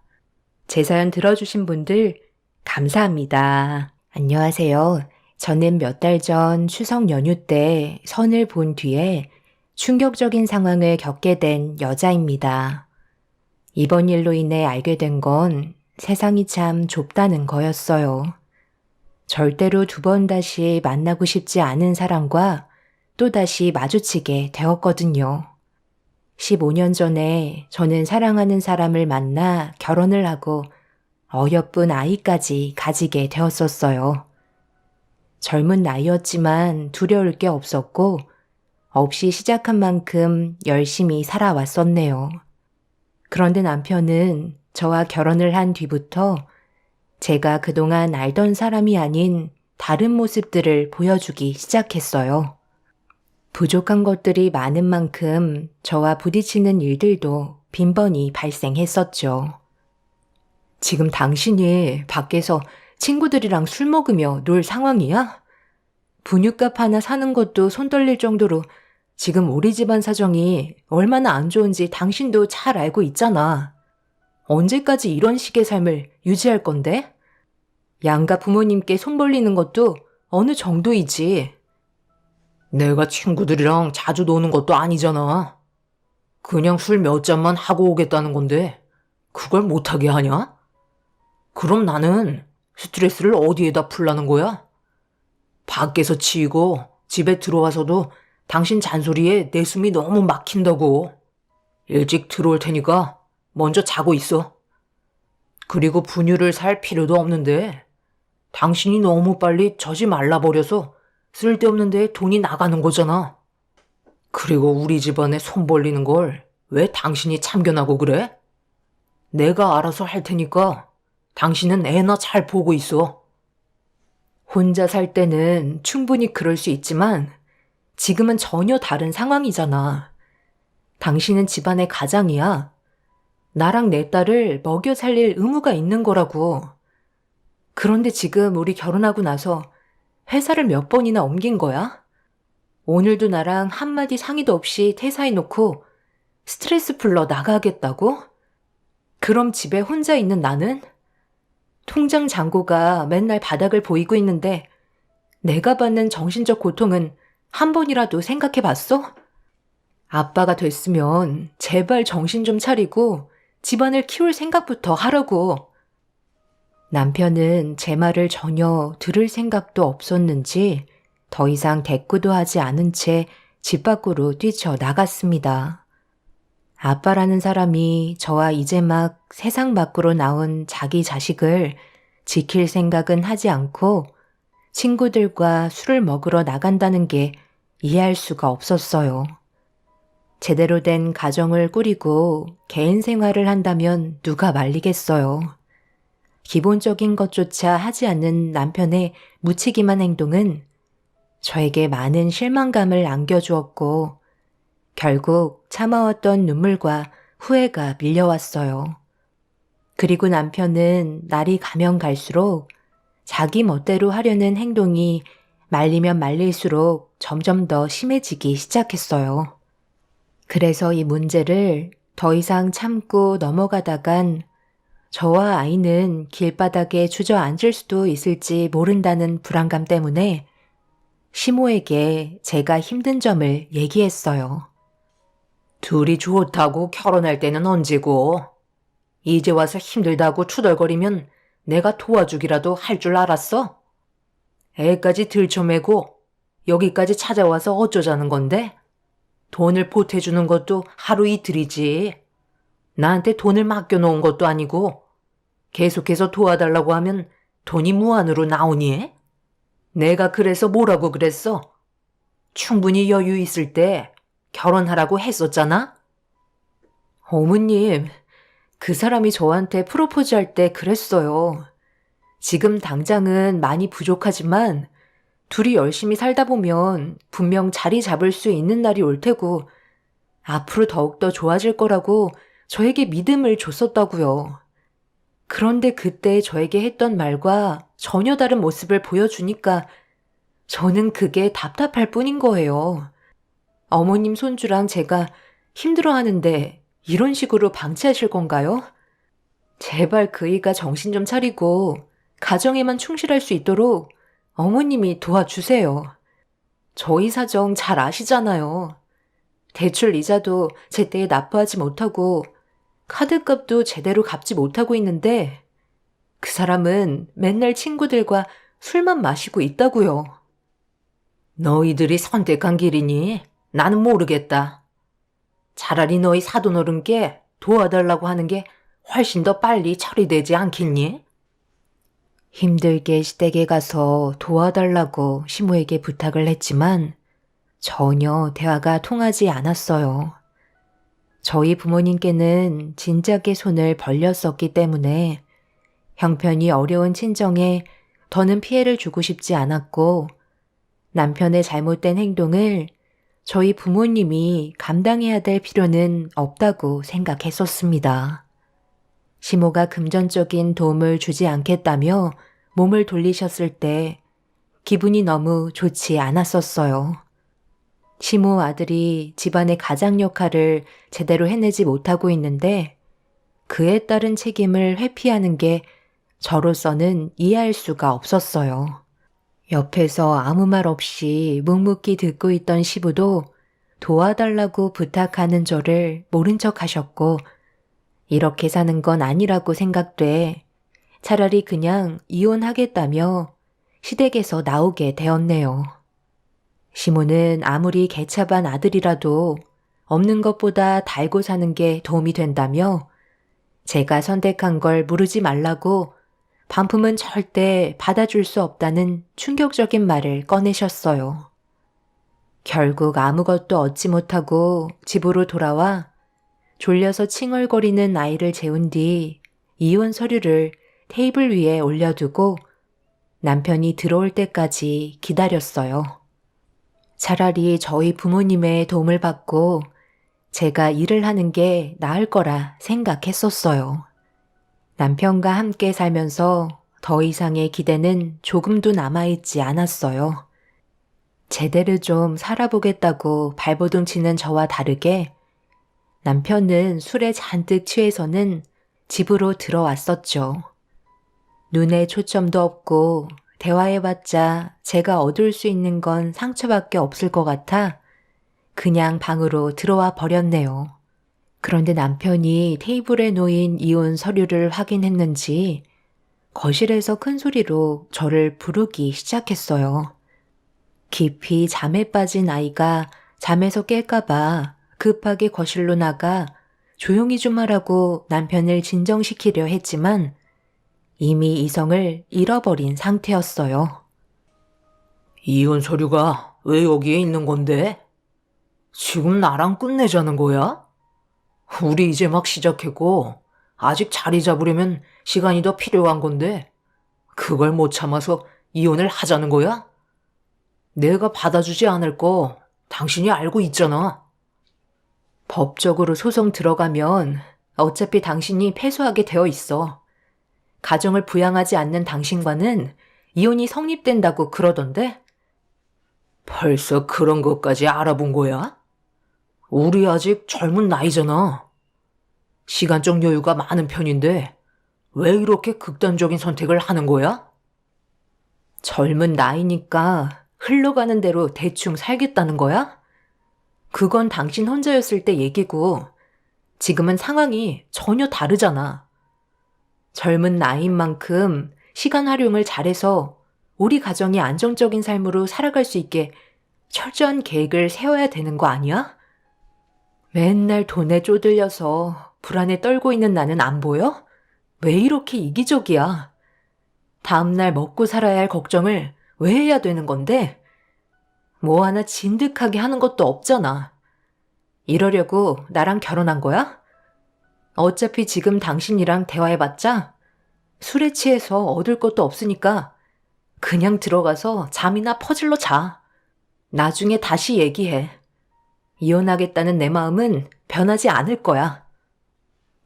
남편은 저에게 아무것도 아닌 쓸모없는 존재였어요. 둘이 사는 게 혼자 사는 것보다 못하는데 더 이상 남편과 인생을 함께할 필요성을 느끼지 못했습니다. 이제 막 태어난 아이가 앞으로 아빠를 보고 자랄 텐데 배울 점이 하나도 없었기 때문에 이혼하겠다는 제 마음은 조금도 변함이 없었어요. 그렇게 아이 방에 들어와 놀라서 울고 있는 아이를 진정시키고 있었어요. 그런데 만취 상태였던 남편이 분노를 조절하지 못했고 잠겨있던 문을 강제로 열어 무섭게 화를 내기 시작했습니다. 저는 아이를 안고 이성을 잃어버린 남편에게 진정하라고 소리쳤지만 이미 귀를 닫아버려서 제 말은 들리지 않았고 주변의 물건들을 넘어뜨리기 시작했네요. 늦은 저녁이었기 때문에 집안이 소란스러워지자 아래층과 옆집에서 저희 집의 문을 두드리면서 조용히 하라고 얘기했지만 남편은 듣지 않았습니다. 이대론 정말 큰일 날지도 모른다는 불안한 마음 때문에 경찰에 신고를 하려고 핸드폰을 찾으려 아이를 안고 거실로 빠져나오려는 순간 남편 키보다 높은 책장을 강하게 넘어뜨렸고 책장이 뒤에서 저를 덮치면서 안고 있던 아이를 품에서 놓치면서 뒤에서 덮친 책장에 깔리고 말았습니다.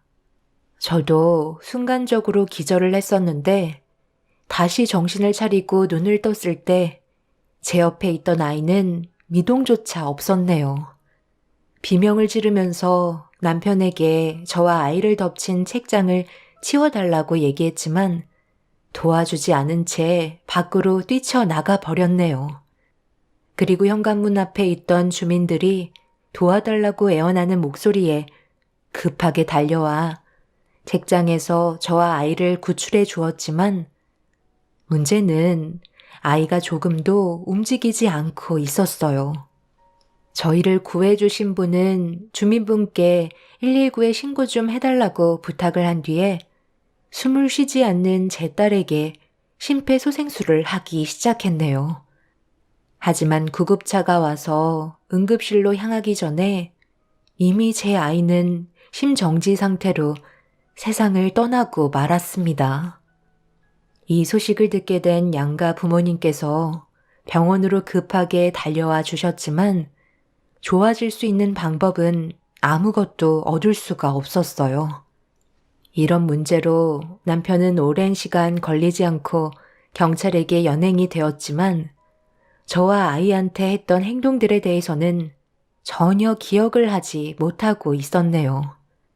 그 진실은 본인만 알고 있었을 테지만 남편은 저와 아이한테 했던 행동들에 대해 전부 다 부인하면서 법적으로 잘못이 없다는 판결을 받기 위해 빠져나가려고 변호사까지 선임하는 충격적인 모습을 보여주었습니다. 하지만 법정에서는 남편이 보인 그동안의 행동에 대해 문제가 있다고 판단하게 되면서 남편이 원하는 대로 풀리지 않았어요. 징역을 면하지 못하게 될 것 같자 시모가 저에게 눈물을 쏟아내면서 자기 아들이라고 안 좋은 상황으로 가지 않게 하기 위해 애원하기 시작했습니다.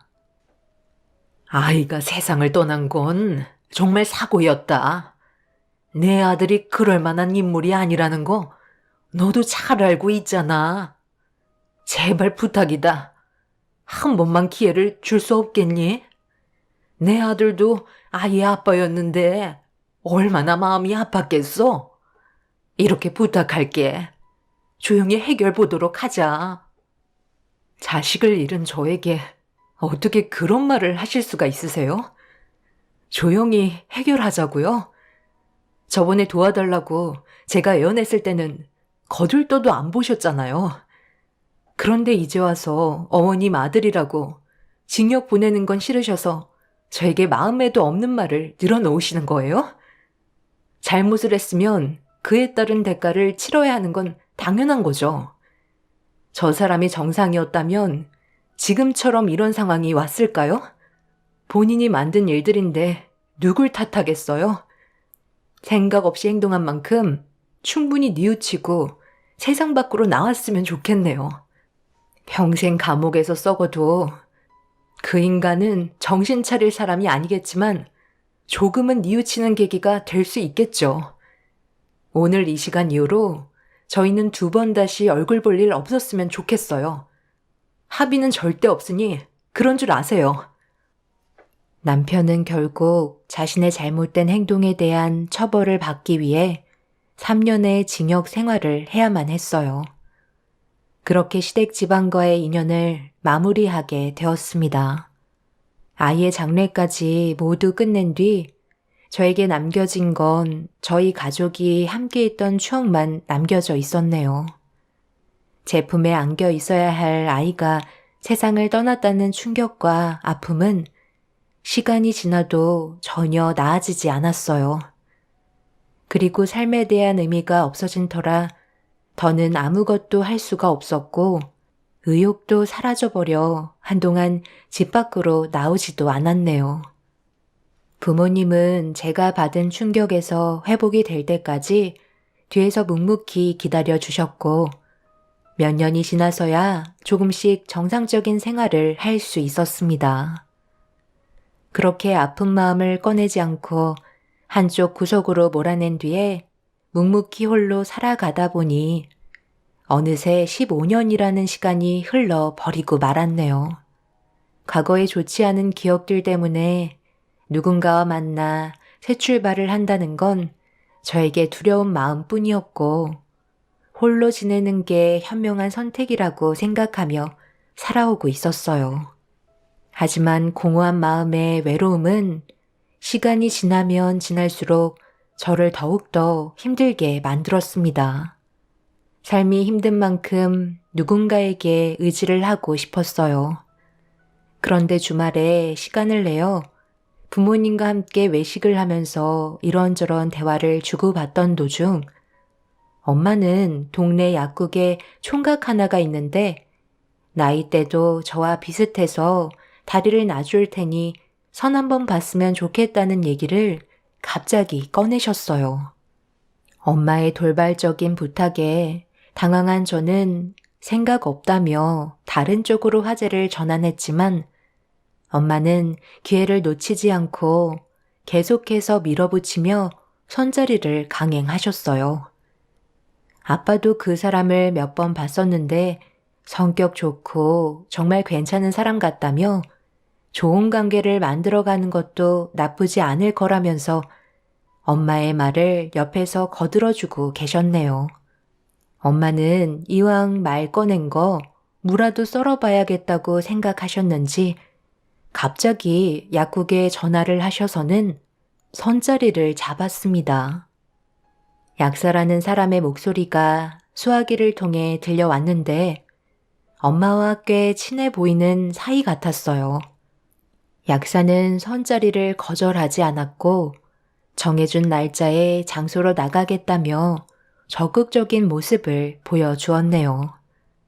예상하지 못한 상황에서 급하게 만들어진 선자리는 저를 당황스럽게 만들었지만 오랜 시간이 지난 만큼 저 또한 누군가에게 의지하고 싶은 마음에 선자리를 만들게 되었습니다.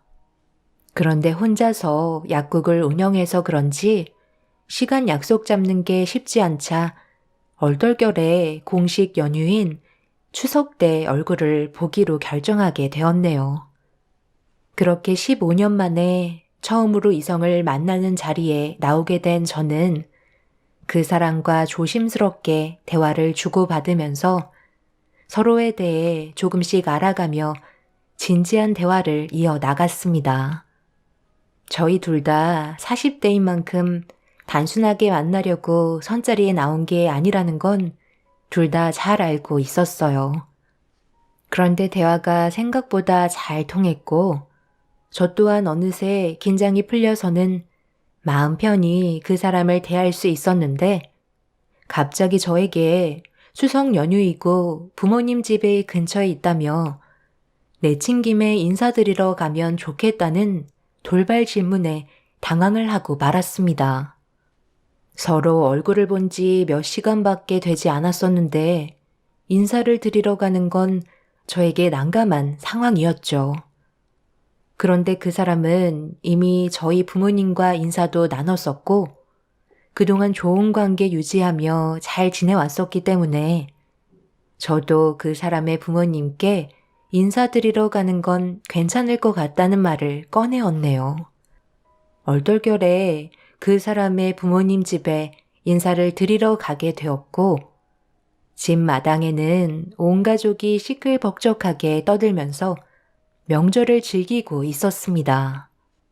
제가 오자마자 그 사람의 집안 사람들이 전부 다 저를 보기 위해 문 앞까지 달려와서는 반갑게 맞아주며 좋은 반응을 보여주셨어요. 그런데 멀리에서 저와 눈이 마주친 한 사람이 그 자리에 서서 저를 멀뚱히 쳐다보고만 있길래 느낌이 이상해 얼굴을 유심히 보고 있었습니다. 저와 마주친 한 사람은 갑자기 몸을 돌려 다른 곳으로 이동하려 했고 저와 선을 본 남자가 저를 소개해주겠다며 데리고 오려던 도중 자기 아내에게 가봐야겠다며 그 사람의 손을 뿌리쳤어요.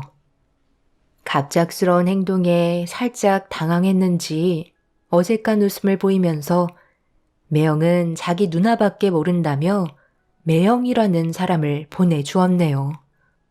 워낙 멀리에 있어서 제대로 얼굴을 확인하지 못한 채 저를 반겨주신 가족분들께 인사를 드리며 마련해주신 자리에 앉았는데 약사의 누나라는 분은 제가 궁금했는지 급하게 밖으로 나와서는 저를 보며 인사를 건넸어요.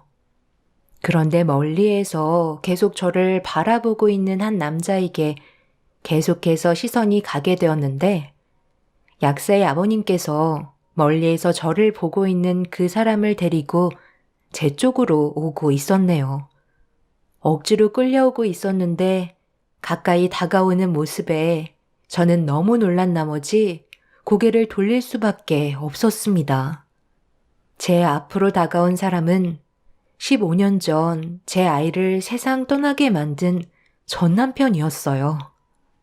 전혀 상상하지 못한 상황 때문에 어떻게 대처를 해야 할지 몰라 당황해하고 있는데 저에게 먼저 말을 붙여왔네요. 안녕하세요.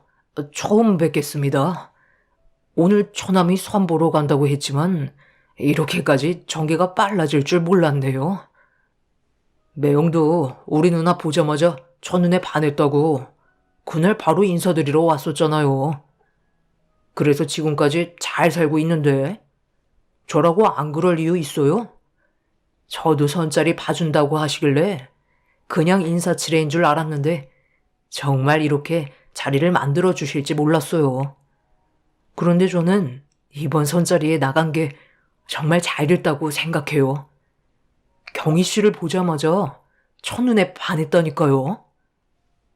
그래서 처남은 결혼까지 생각하고 있는 거야?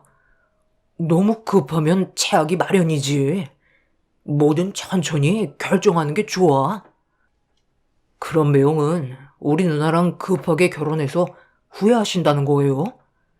저는 경희 씨한테 느끼는 감정이 솔직한 것 뿐이에요.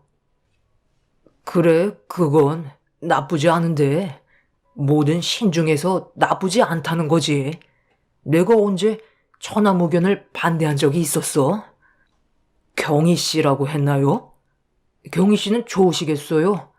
조만간 약사인 남편을 두게 생겼네요. 미리 축하드리겠습니다. 저는 애들과 시간을 보내줘야 해서 먼저 자리를 비울 테니 즐거운 시간 되시고 이왕 오신 거 맛있는 거 양껏 드신 뒤 돌아가시면 될 것 같네요. 전 남편은 저를 아예 모른 척하고 있었어요. 저 또한 어떤 상황인지 살피기 위해서 더는 아는 척하지 않았습니다. 그리고 이 사람이 벌써 다른 여자와 살림을 차렸기 때문에 약사와의 인연은 마무리 지어야만 했어요.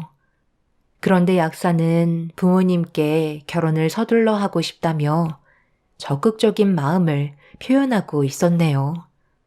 그런데 전 남편이 집으로 들어가려 하자 애들이 밖으로 나왔는데 아들 하나와 딸이 둘이나 있더라고요. 아빠라고 부르면서 따라다니고 있는 모습을 지켜보는데 제 속이 말이 아니었습니다. 저와 결혼했을 때와 다르게 그 사람은 안정적인 가정을 꾸리며 살고 있었고 자식을 셋이나 낳고 사는 모습을 보니 저는 너무 화가 치밀어 올랐어요. 전 남편 때문에 저는 제대로 된 삶을 살지도 못했는데 전 남편은 구치소에서 나와 또 다른 여자를 만나 애까지 낳고 사는 모습을 보니 도저히 용서해주고 싶은 마음이 없었네요. 저는 그 사람과 잠깐이라도 대화가 필요했기 때문에 잠시 화장실을 간다며 전 남편에게 눈빛을 보냈고 저희 둘은 화장실 앞에서 대화를 주고받기 시작했어요. 그런데 전 남편은 저에게 사과부터 하지 않고 자신의 가정이 깨질까봐 저에게 겁부터 주고 있었네요. 당신 나한테 솔직하게 얘기해봐. 내가 힘들게 꾸린 가정을 지금 망치러 온 거 아니야? 딱 봐도 복수하러 온 것 같은데? 우리 지금 15년 만에 얼굴 보는 건데, 나한테 할 말이 그런 거 말고는 없는 거야? 내 얼굴 봤으면 과거에 당신이 나한테 했던 행동들 전부 사과부터 해야 되는 게 우선 아닌가? 나는 지금까지 이렇게 살고 있었는데, 당신은 애도 셋이나 낳고 안정적인 가정을 꾸리면서 살고 있네. 세상 떠난 내 아이한테 미안하지 않아? 나는 아직까지 그때의 기억을 조금도 잊은 적 없이 살고 있었어. 술만 먹고 설치지만 않았어도 지금쯤 중학생이 되었을 거라고. 이렇게 살고 있는 모습을 보니 더 용서해주고 싶지가 않네. 당신이 어떤 사람이었는지 지금 당장 나가서 전부 다 발설하고 똑같이 무너뜨려 주겠어. 그렇게 하기만 해봐. 내가 가만 둘 것 같아? 애들한테 상처를 주는 순간 당신 인생도 끝나는 줄 알라고. 내가 지금 잃을 게 있을 거라 생각해? 어디서 지금 나한테 큰 소리야? 누가 잃을 게 더 많을 것 같은데? 너도 똑같이 당해봐야 돼. 자식을 잃은 슬픔이 얼마나 아픈지 한번 겪어봐야 한다고. 그때는 못했으니까 지금의 삶은 후회하고 싶지 않아 열심히 살았나 본데, 네가 어떻게 살고 있는지 전부 다 보게 됐으니 두 눈 뜨고 보고만 있을 순 없지. 구치소에서 나와서 나한테 찾아와 한 번이라도 진심으로 사과를 했다면 나는 그래도 당신에게 안 좋았던 감정 털어버리고 보내주려 했었어. 하지만 단 한 번도 나를 찾아오지 않았잖아? 시부모님은 잘 계시나? 당신 가정을 무너뜨리는데 와서 구경하라고 하셔야지. 일단 당신 아내부터 만나서 얘기 좀 해야겠네. 딱 봐도 엄청 순수해 보이고 아무것도 모르는 쑥맥 같더구만. 집안이 꽤 부유한 것 같은데 돈 보고 결혼을 계획했나 봐. 약사인 그 사람한테는 미안하지만 당신이 얼마나 나쁜 사람인지 아는 게 내가 도와주는 길인 것 같네. 그 사람한테 아무 말도 하지 마. 내가 잘못했어. 나는 지금 그 사람을 진심으로 사랑하고 있다고. 절대로 헤어지고 싶지 않아. 그러니 이제 그만 나를 놓아줬으면 좋겠어. 하라는 대로 전부 다 할 테니까 우리 가족만 건들지 말아줘. 내가 이렇게 무릎 꿇고 싹싹 빌 테니까 제발 한 번만 다시 생각해줘라. 뭐를 원해? 돈을 원하면 달라는 대로 줄게. 15년간 내가 겪어온 아픔을 돈으로 환산하겠다고? 그렇게나 주머니가 두둑한 거니? 그때는 집안의 가장에게 포기하고 개차반으로 살았으면서 재산 좀 많은 집안과 결혼했다고 돈으로 메꾸시겠다? 지금의 가정을 절대 놓치고 싶지 않나 봐. 내 딸이 당신의 무책임한 행동 때문에 세상을 떠났는데 그게 돈으로 환산이 될 것 같니?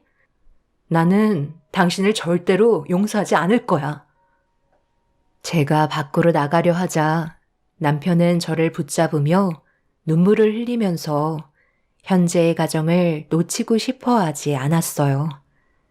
그리고 그 눈빛에 진심이 보였습니다. 15년 전에 제 인생을 망치고 딸의 인생을 앗아간 놈이 저에게 슬픈 표정을 보이는 게 더 역겨웠어요. 그래서 더는 그곳에 있고 싶지 않아 대충 상황을 정리한 뒤에 일단 집으로 돌아왔습니다. 선을 본 그 사람과는 더 이상의 인연을 만들지 않았지만 끊임없이 저에게 연락이 오고 있어요.